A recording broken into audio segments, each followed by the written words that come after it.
Well, the closing days of campaign 2016 are proving to be just as turbulent as the wild primary season for both Democrats and Republicans. Sure has. As major developments continue to rock the race, crowds of voters are waiting to cast their ballots in early voting late into the night here in Southern California.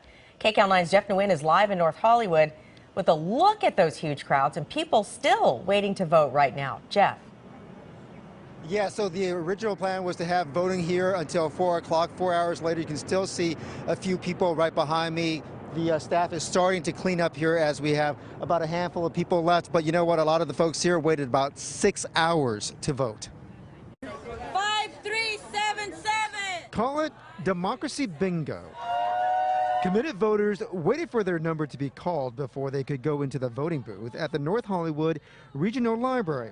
Payal Shaw ended up waiting for nearly 6 hours, but she says not voting wasn't an option. At the outset, I was like, okay, it's 3 hours. Now I can't go back. I have to vote, right?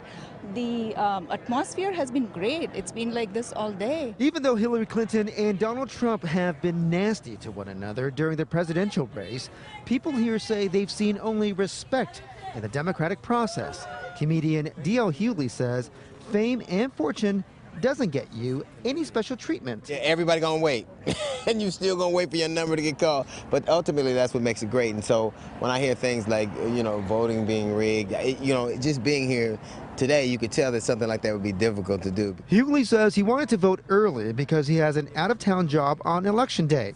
Finding time to fit in her civic duty on Tuesday was something Heather Budman was worried about as well. I know that I really wanted to come out today just because who knows what's going to happen on Tuesday with voter turnout. I'm sure it's going to be really crowded at the polls, so that's why I came today. The registrar's office says 7,000 people voted early in LA County last weekend, and just yesterday alone, 8,000 did the same thing, which is why Ruben Raju had to wait 6 hours for his mom to cast her vote, which he found to be bonding time between mother and son. She's very patient with me. I've learned that for sure. I've never seen her this quiet with me. It's a record. And if you want to vote before Election Day, you still have one more chance. You can do tomorrow. However, you have to go all the way down to Norwalk at the county registrar's office between 8 and 5. For now, Peter and Elsa, let's hand it back to you.